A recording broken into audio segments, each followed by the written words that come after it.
सो hey guys, कैसे हो आप सब? बढ़िया। आज हम जेई मेंस के तहत WBJEE में एडमिशन का क्या प्रोसीजर होने वाला है इस पे डिस्कस करेंगे। साथ ही साथ जानेंगे कि क्या क्या आपका क्वेरी आ सकता है और क्या क्या मुझे क्वेरीज आई है। ठीक है, तो चलिए बिना टाइम जार किए हुए अपन स्टार्ट करते हैं वीडियो, क्योंकि बहुत ही ज़्यादा मतलब क्या ही बोलूँ, ऐसा ऐसा क्वेरी आ रहा था और कुछ कुछ चेंजेज हुए हैं। ठीक है, जो WBJEE में जो दिए थे अपन काउंसलिंग किए थे उसमें नहीं था। ठीक है, और इसमें जो चेंजेस आए हैं उस पर भी अपन डिस्कस कर रहे होंगे। तो बिना टाइम जार किए हुए चलते हैं अपन वीडियो पे, नहीं तो कर दोगे आप स्किप, वो मैं चाहता नहीं हूं। तो चलिए चलते हैं।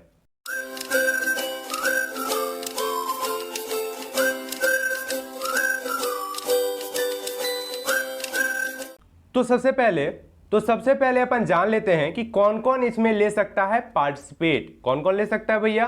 तो ये रहा क्या कि जो WBJEE रैंक होल्डर है, साथ ही साथ बी आर्क में है। WBJEE का तो पहले ही काउंसलिंग हो चुका है ना, तो इस बार क्या है, जो बी आर्क में है, ठीक है, वो पार्टिसिपेट ले सकता है। साथ ही साथ जो जेईई मेंस रैंक होल्डर है, ठीक है, जो जेईई मेंस रैंक होल्डर है वो तो पार्टिसिपेट ले ही सकते हैं, है ना। क्लियर है। अब दूसरा डाउट क्या आता है कि भैया एक बात बताओ, जैसे फर्स्ट राउंड में हमारा कोई कॉलेज अलॉट हुआ, ठीक, और हम फिजिकल वेरिफिकेशन के लिए नहीं गए, तो नहीं जाइएगा, फिर वो वहां से आपका पूरा हट जाएगा। ठीक है, क्योंकि अपग्रेडेशन वाला फॉर्म आपको फिलअप करना जरूरी हो जाता है, कि चाहे आप नो अपग्रेडेशन करो या आप यस अपग्रेडेशन करो। नो अपग्रेडेशन करोगे तो आपको एडमिशन लेना पड़ेगा, यस अपग्रेडेशन करोगे तो आपको अपग्रेड होगा वो कॉलेज। अब दूसरा क्वेरी इसी के साथ आता है कि भैया अगर हमें डॉक्यूमेंट कोई ले जाना भूल गए, मतलब डॉक्यूमेंट में कोई मिस्टेक हो गया, तो फिर क्या होगा? ठीक है, मतलब डॉक्यूमेंट में कोई भी गलती हो गई, OBC सर्टिफिकेट नहीं ले गए या ऐसा कुछ, ठीक है, तो वो कॉलेज पे डिपेंड कर जाएगा फिर। ठीक है, ठीक है, हो सकता है कॉलेज सीधा वहां से रिजेक्ट कर दे आपको, या फिर क्या होगा कि वो कॉलेज बोलेगी कि आपको ले करके आना होगा डॉक्यूमेंट सेकेंड राउंड में। ठीक है, ऐसा कॉलेज बोल सकती है। तो कॉलेज पे ये बात डिपेंड कर जाएगा अगर आपका डॉक्यूमेंट में कोई गड़बड़ी होता है तो। ठीक है, क्लियर है। अपन ऑडियो भी सुनेंगे, सर से क्या बात हुई ये भी अपन सुनेंगे, थोड़ा सा वेट कर लेते हैं अपन, है ना। ओके, मतलब सर कौन, जो West Bengal joint entrance examination ने जो टोल फ्री नंबर प्रोवाइड किया उससे हम बात जो किए, तो वो अभी अपन सुनेंगे। ठीक है, दूसरी बात क्या होती है कि भैया एक बात बताओ, जैसे हम फर्स्ट राउंड में हमारा कोई कॉलेज अलॉट हुआ, हम फिजिकल वेरिफिकेशन करवाए, तो सेकेंड राउंड में भी हमारा कोई कॉलेज अलॉट हुआ, क्योंकि हम अपग्रेड किए थे तो सेकेंड में कोई कॉलेज अलॉट हुआ, तो क्या हम फिर से फिजिकल वेरिफिकेशन करवाना मैंडेटरी है? नहीं, मैंडेटरी नहीं होगा आपके लिए। ठीक है, वो भी अपन सुन रहे होंगे। ठीक है, उसके बाद दूसरा क्वेरी ये आता है कि भैया हमको फर्स्ट राउंड में कोई कॉलेज अलॉट नहीं हुआ और सेकेंड में जाके कोई कॉलेज अलॉट हुआ, सेकेंड में हुआ, तो फिर फिजिकल वेरिफिकेशन करवाना मैंडेटरी है? तो इस बात को थोड़ा नोट कर लीजिएगा, क्योंकि क्या हुआ था पिछले बार, अगर सेकेंड में किसी का हो जाता था तो उसके लिए मैंडेटरी नहीं होता था, लेकिन इस बार क्या है कि अगर आपका फर्स्ट राउंड में नहीं हुआ और सेकेंड राउंड में होता है तो आपको सीट एक्सेप्टेंस फी पे करके, पिछले बार भी सीट एक्सेप्टेंस फी पे करना था, लेकिन फिजिकल वेरिफिकेशन करवाना मैंडेटरी नहीं था, लेकिन इस बार मैंडेटरी है। ठीक है, ध्यान रखिएगा इस बात को कि अगर आपका सेकेंड राउंड में हो जाता है कोई कॉलेज, ठीक है, फर्स्ट राउंड में नहीं हुआ है, सेकेंड राउंड में हो जाता है कोई कॉलेज, तो आपको मैंडेटरी हो जाता है फिजिकल वेरिफिकेशन करवाना। ठीक है, ओके। अब मॉपअप का क्या सीन होने वाला है? तो मॉपअप का सिंपल वही 200 पे करके रजिस्ट्रेशन करवाना होगा, ठीक है, और चॉइस फिल फिर से करना होगा। ठीक, अब हम बात कर लेते हैं कि मॉपअप में पार्टिसिपेशन का क्या क्राइटेरिया होने वाला है, क्या हम मॉपअप में पार्टिसिपेट के लिए एलिजिबल होंगे और कैसे होंगे, कौन कौन कैंडिडेट एलिजिबल हो सकते हैं। तो जो पिछले बार हुआ था उससे थोड़ा सा डिफरेंस होने वाला है इस बार। ठीक है, तो थोड़ा ध्यान से अपन सुनेंगे, है ना। तो देखिए होने क्या वाला है कि जैसे फर्स्ट राउंड में पार्टिसिपेशन के लिए क्या नेसेसरी है, रजिस्ट्रेशन नेसेसरी हो जाता है आपके लिए। ठीक है, रजिस्ट्रेशन करवाना जरूरी हो जाता है, जिन्होंने रजिस्ट्रेशन नहीं करवाया वो मॉपअप में पार्टिसिपेट नहीं ले पाएंगे। ठीक है, साथ ही साथ अगर फर्स्ट या सेकेंड राउंड में कोई भी कॉलेज अलॉट हो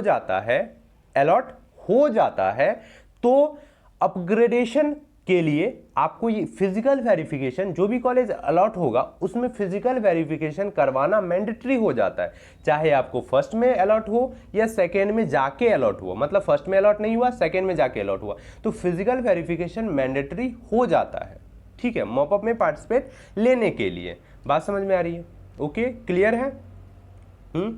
अब एक क्वेरी और आ जाता है कि भैया एक बात बताओ, जैसे हमारा फर्स्ट में भी अलॉट नहीं हुआ, सेकंड में भी अलॉट नहीं हुआ, तो हम फिजिकल वेरिफिकेशन किस कॉलेज में करवाएं? तो आपके लिए फिजिकल वेरिफिकेशन करवाना मैंडेटरी नहीं है, क्योंकि चूंकि आपका कोई भी कॉलेज अलॉट नहीं हुआ है तो आप करवाओगे कहां? तो मॉपअप में अगर कोई कॉलेज, जिस भी कॉलेज में होगा, तो उस कॉलेज में आप अगर एडमिशन लेना चाहते हो तो वहां जाके आप फिजिकल वेरिफिकेशन करवा के फिर एडमिशन ले पाओगे। ठीक है, क्लियर है? ये बात भी क्लियर हो गई। ठीक, अब क्या बातें हुई वो अपन सुन लेते हैं, है ना। सर से क्या बातें हुई? कौन से सर भैया? ऑफिशियल वेबसाइट पे जो नंबर दिया उनसे क्या मैं कुछ कुछ पॉइंट पे बातें किया हूं, तो वो भी अपन सुन लेते हैं, है ना। फर्स्ट राउंड में अलॉट नहीं हुआ और सेकंड राउंड में अलॉट हो जाता है तो वहाँ जाना होगा क्या? जाना पड़ेगा वहाँ पर, और फ्रेश अलॉटमेंट होते ही आपको रिपोर्टिंग करना है। अच्छा, मतलब पिछले बार तो मतलब जब वेबजी का हुआ था तो ऐसा तो नहीं था मैम नहीं कि? था। हाँ, नहीं वहाँ था। पर इससे मैनिपुलेट किया गया है, फ्रेश अलॉटमेंट होते ही आपको जाना पड़ेगा। अच्छा अच्छा मैम, जैसे हम फर्स्ट राउंड में रजिस्ट्रेशन करवा लिए मैम और कुछ पार्टिसिपेट उसके बाद नहीं किए, मतलब चॉइस फिल वगैरह नहीं किए, तो सेकेंड राउंड में पार्टिसिपेट ले पाएंगे ना मैम? फर्स्ट पर आप अपग्रेडेशन का कोई भी फॉर्म नहीं करते तो आप ऑटोमेटिकली काउंसलिंग प्रोसीड्योर से निकल जाएंगे, ठीक है। आप और फर्दर राउंड्स में पार्टिसिपेट नहीं कर पाएंगे। अच्छा, उसके बाद फिर मॉपअप में पार्टिसिपेट कर सकते हैं ना? नहीं नहीं, आप किसी भी राउंड में पार्टिसिपेट नहीं कर पाएंगे। अच्छा, मतलब अपग्रेडेशन वाला फॉर्म अगर नहीं फिलअप करेंगे तो हम किसी भी राउंड में पार्टिसिपेट नहीं कर पाएंगे ना? नहीं, आप किसी भी राउंड में पार्टिसिपेट नहीं कर पाएंगे। अच्छा अच्छा, मतलब फर्स्ट राउंड में पार्टिसिपेट करना, यानी फर्स्ट राउंड में पार्टिसिपेट करना जरूरी हो जाएगा इसका मतलब? हाँ ज़रूरी है, फर्स्ट राउंड में पार्टिसिपेट करना ज़रूरी है। अच्छा अच्छा। और मैम जैसे फर्स्ट राउंड में कोई डॉक्यूमेंट में हो गया कि प्रॉब्लम हो गया, तो क्या हम सेकेंड राउंड में तो फिर तो नहीं हो पाएगा मैम पार्टिसिपेट फिर? क्या? अगर फर्स्ट राउंड में कोई डॉक्यूमेंट में हो गया प्रॉब्लम, मतलब जैसे डॉक्यूमेंट वेरिफिकेशन वगैरह करवाने गए तो वहाँ पे वेरीफाई नहीं हो पाया, मतलब कोई डॉक्यूमेंट कैटेगरी वाला या कुछ भी ऐसा कुछ, तो वो वेरीफाई नहीं हो पाया, तो क्या हम सेकेंड राउंड में फिर पार्टिसिपेट कर पाएंगे? नहीं, अगर डॉक्यूमेंट में आपका प्रॉब्लम होता है तो अगर बोर्ड आपको अलॉटमेंट देंगे नेक्स्ट में, ठीक है, आपको फिर से जाना पड़ेगा और डॉक्यूमेंट वेरिफिकेशन कराना है सेकेंड राउंड में। क्या बोले मैम, एक बार और बोलिएगा ना।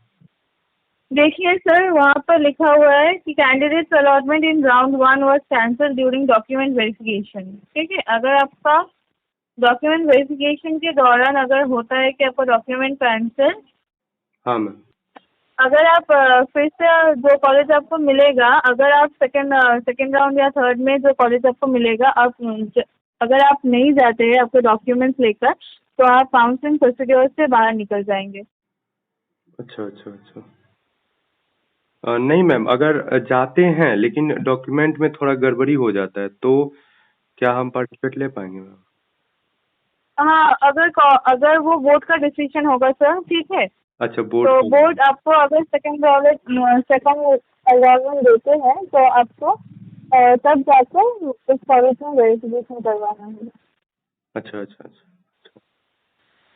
और तो कुछ मतलब एक्स्ट्रा तो नहीं है ना मैम? एक्स्ट्रा तो कुछ अलग तो नहीं है, सब तो वेबजी के जैसा ही है ना, जैसे पिछले? नहीं, हाँ वैसे तो जैसे है काउंसलिंग प्रोसीजर, फिर वही एक्सेप्शन था कि फिर अलॉटमेंट होते ही आपको जाना पड़ेगा, ठीक है, वेरिफिकेशन हाँ, कराने। मतलब यहाँ पे वेरिफिकेशन एक ऐसा पॉइंट है जो यहाँ पे मैंडेटरी हो। तो अब हम बात कर लेते हैं कि फी रिफंड का क्या प्रोसेस होगा। ठीक है, मतलब 5000 हो गया या एडमिशन फी जो हम एडमिशन जो जिस भी कॉलेज में करवाए हैं तो उसमें क्या होने वाला है। ठीक है, तो इसके लिए मैं आपके लिए प्लेलिस्ट बना दिया हूं, आप वहां पे जाके जो भी आपका क्राइटेरिया होगा आप वहां पे इजीली आपको सारा वीडियो मिल जाएगा। ठीक है, और हाँ, एडमिशन में क्या होता है कि आपको लग जाता है क्या एंटी रैगिंग। ठीक है, एंटी रैगिंग पे भी मैं ऑफलाइन और ऑनलाइन कैसे बनवाना है मैं दोनों पे बना चुका हूं, उसका भी आपको प्लेलिस्ट मिल जाएगा इजीली, है ना, चैनल पे, है कि नहीं। और हाँ, एक क्विक इन्फॉर्मेशन आपके लिए कि जूम मीट पे मैं आपके लिए आता हूँ 1 घंटे के लिए। आपकी जो भी क्वेरी हो आप मुझे आके संडे को पूछ सकते हो, ठीक है। कोई भी क्वेरी, जो भी क्वेरी हो आपकी, आप मुझसे आके पूछ सकते हो, ठीक है। सिर्फ आपके लिए है, आप आओ और पूछो, ठीक है। चलिए मिलते हैं नेक्स्ट वीडियो में, और उसका लिंक आपको ना कमेंट में भी मिल जाएगा, ठीक है, और डिस्क्रिप्शन में भी मैं डाल दूँ। और हाँ, व्हाट्सएप और टेलीग्राम का भी आपको लिंक डिस्क्रिप्शन में मिल जाएगा। तो चलिए मिलते हैं नेक्स्ट वीडियो।